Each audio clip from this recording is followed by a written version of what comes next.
Our Market Monitor guest tonight says there are pockets of opportunity in the market. You just need to know where to look. He's going to tell us. He is Mark Yusko. He's Morgan Creek Capital Management CEO. Welcome. Nice to have you here. Thanks for having me up here. So there are pockets of opportunity.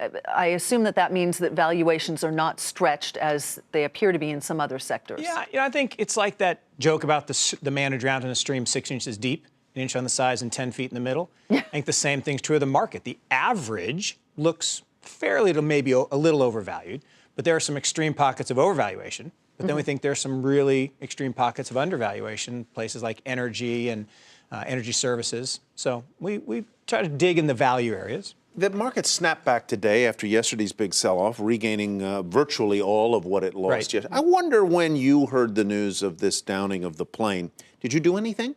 Did you change your portfolio at all, buy or sell? It's a great point. We didn't do anything. We try not to react. We try to be more proactive. Now, you can't be proactive to a tragedy.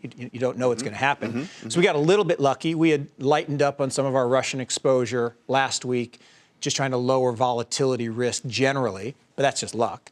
But overall, we try not to react, particularly in big down days or big up days. You don't want to sell on a big down day because then you miss the rally back. And you don't want to buy on a big up day because it'll usually be overbought. How much of this is also because it's summer? Volumes have been low.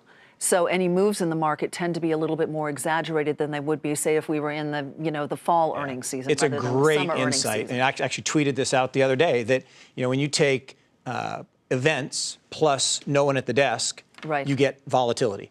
And that's exactly what you see this time of year. And around holiday weekends, you see it too. 4th of July weekend, you saw it. There was a big announcement about some company, and suddenly that stock takes off. A lot of short covering. Low volume is tough. All right, let's get to some of your picks, leading off with VIP Shop. Not a company I know. Tell me about it. It's actually a really amazing story. So we've been involved for a while, since the private equity stage of this business. Think of it as TJ Maxx without stores in China. So they sell discount merchandise. I'll tell you what gets my attention is 433% higher in a year. That gets my attention. That'll get your attention. So here's the thing. This business is a fantastic business because they're doing to retail kind of what cell phones did to landlines in emerging markets. They leapfrogged. So the same thing as you think, if you don't have to put all the infrastructure in place, you don't need bricks and mortar stores, you can have higher margins. So what they've done is they put together a great management team, ranked the 3rd best behind Alibaba and Tencent. It's pretty high praise. And they put together this plan to basically become TJ Maxx of China. TJ Maxx, $40 billion company.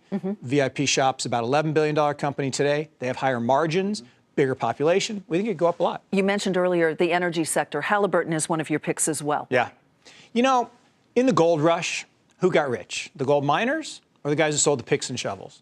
Levi Strauss, the guy who bought the shovels and ran down California Avenue saying there's gold in them in our hills. So I was in Texas Tuesday, Wednesday, meeting with some energy folks, and one of the things they talked about is to get the oil out of the ground and the gas out of the ground, you have to drill more holes, longer laterals in the horizontal drilling. You have to use more fracking sand. You just have to do more to get it out because the decline rates are so high. So a company like Halliburton, which specializes in helping people drill holes, is going to make a lot of money. And your last one quickly is Horizon Pharmaceuticals. A couple of sentences on that one. Yeah, so the bottom line there is specialty pharma. You guys talked about in an earlier story. Is the big companies, big pharma companies need R&D. They need product. And so these specialty pharma companies are taking kind of orphan products and specialty areas, like in this case, inflammation, rheumatoid arthritis, and they're putting packages of drugs together that are very attractive to a bigger acquirer.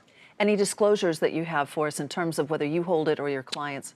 We own all 3 of those companies in our mutual fund, and some of our clients own it as well. All right. Mark, absolutely. Thank you so much for joining us tonight. Thanks for having me. Appreciate it very much. Mark Yusko, Morgan Creek Capital Management CEO.